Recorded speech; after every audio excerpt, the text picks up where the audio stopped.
कि यहाँ पर हम एक बड़े संगठन के निर्माण हेतु यहाँ पर उपस्थित हुए हैं और यहाँ पर काफी सारे बड़े लोगों का, ऐसे लोग जो अपने आप में एक बड़ी संस्था है, जिन लोगों का नाम पदों के लिए उपस्थित हुआ वह अपने आप में एक बड़ी संस्था है और उन संस्थाओं के भी जो बड़ी बड़ी संस्थाओं के जो जनक रहे वो हमारे सामने यहाँ पर उपस्थित है। ठेकेदारी हटाओ राष्ट्रीय संयुक्त मोर्चा एक ऐसा संकल्प, एक ऐसी कसम, एक ऐसा मिशन हम लेकर चलने वाले हैं जिससे हम सालों साल से ग्रसित हैं। लेकिन मेरे मन में कुछ ज्वलंत प्रश्न हैं जो मैं आपके सामने, अपने बुजुर्गवारों के सामने रखना चाहती हूं और मैं आपको मजबूर करना चाहती हूं कि उन प्रश्नों को अपने मन में भी और अपने दिमाग में भी जगह दें और खुद से वह प्रश्न पूछें, क्या इस प्रश्न का उत्तर मुझे इस सभागार में मिला या आने वाले मेरी क्रियाशीलता में मुझे इन प्रश्नों का उत्तर मिल पाएगा। असंख्य दल, असंख्य संगठन, सामाजिक एनजीओ, नॉन गवर्नमेंटल ऑर्गेनाइजेशन और बहुत सारे राष्ट्रीय संगठन भी निर्मित निरंतर हो रहे हैं। ये हमारा संवैधानिक अधिकार, हमारे फंडामेंटल राइट्स के अंतर्गत दिया गया है और हम निरंतर जाकर रजिस्ट्रार ऑफिस में एक संगठन बना देते हैं। 3 संगठन की राष्ट्रीय अध्यक्ष मैं भी हूं। Gadge Ambedkar mission, women chamber of commerce और आगाज एनजीओ। आप गूगल करेंगे, तीनों का अपने स्तर पर बहुत ही बड़ा काम है। मैं निरंतर शिक्षा में काम कर रही हूं, शिक्षिका हूं और मेरा मकसद बाबा साहब भीमराव अंबेडकर ने जो मुझे एक राह दिखाई, जिनकी वजह से मेरी ये औकात बनी कि मैं आपके सामने बोल पा रही हूं, उनके मिशन को आगे ले जाना ही मेरा एकमात्र जीवन का उद्देश्य है। मैं जाति की नहीं जमात की बात करती हूं। मैं जाति की नहीं जमात की बात करती हूं क्योंकि यहां पर वाल्मीकि जाति की बात हो रही है, यहां पर जाटव जाति की बात हो रही है, यहां पर एक्स और वाई जेड की बात हो रही है, लेकिन जमात की बात नहीं हो रही है। हमें 75 साल हो गए स्वतंत्र हुए। क्या है स्वतंत्रता? लोकतंत्र, सब इस शब्द से वाकिफ है। लोकतंत्र, जनता का शासन, जनता के लिए, जनता के द्वारा, एक मूल भाव है। आपने यदा कदा कहीं पर भी सुना अवश्य होगा। सभी लोग पढ़े हुए और लिखे हुए लोग यहाँ पर उपस्थित हैं। यदि अगर मैं अभी कपिल भाई साहब के साथ भी, कपिल वर्मन जी के साथ भी बैठी, हम लोग कई बातों पे चर्चा कर रहे थे कि आखिर हम ठेकेदारी हटाने की बात कर रहे हैं और ये मूल जड़ है राजतंत्र की तरफ जाने की, क्योंकि ठेकेदारी रहेगी,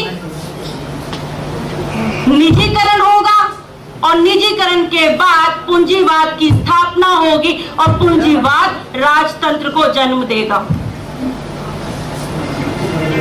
और हम, वो राजतंत्र आने वाला है, लेकिन हम वर्तमान में भी भेड़ बकरी की तरह हमने किसी को राजा मान लिया है और हम सालों साल से उसको अपना राजा मान रहे हैं। तो अप्रत्यक्ष रूप से आप गुलाम हैं, कल भी गुलाम थे, आज भी गुलाम हैं और आने वाले 70 सालों तक भी तब तक गुलाम रहेंगे यदि आज आप अपने मस्तिष्क से लोकतंत्र के अर्थ को वास्तविक अपने जीवन में नहीं ढालेंगे।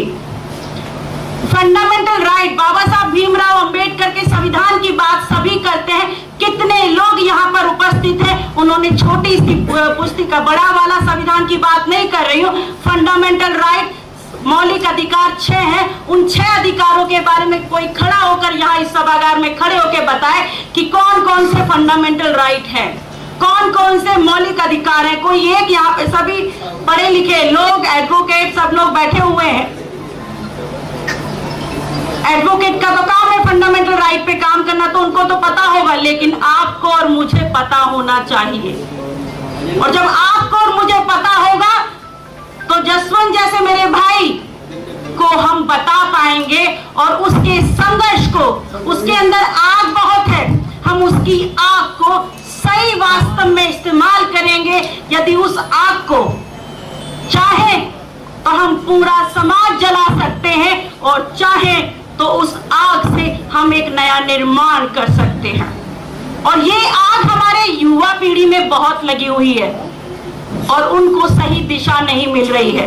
हमारा युवा यहाँ नहीं है, हमारी महिलाएं संख्या में कम है यहाँ पर, और जब तक 50% महिलाओं की भागीदारी आपके साथ कंधे से कंधा लगाकर नहीं होगी, जितने बंधु यहाँ पर बैठे हैं, जितने विवाहित हैं, उनकी बहन है, उनके घर में है, जब तक हम उन्हें स्वतंत्रता नहीं देंगे, उन्हें समय नहीं देंगे, उन्हें स्थान नहीं देंगे, संभवतः आप अपने कोई भी आंदोलन कर लीजिए, वो सफल नहीं होगा, वो कतई सफल नहीं होगा।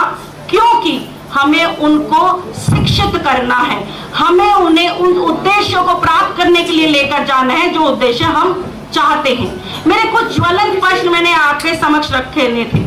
पहला ये कि संगठन को हमें एक स्ट्रक्चर, एक ढांचा क्या है, उसका प्रारूप सभी के समक्ष एक होना चाहिए, जिससे पता चले कि हमारी रणनीति क्या है।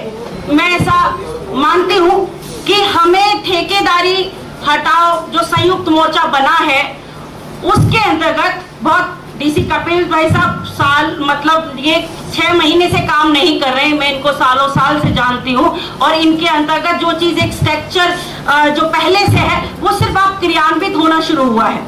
Structure everything is available, but फिर भी रूपरेखा अत्यंत आवश्यक है।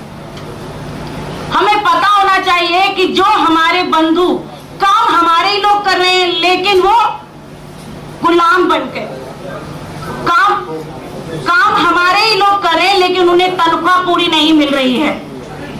सरकारी नौकरियों की यदि हम बात करें तो क्या सभी को सरकारी नौकरी मिल सकती है? कितने % सरकारी नौकरी है? जानकारी के अनुसार 3% और निर्वर्तमान में 1%।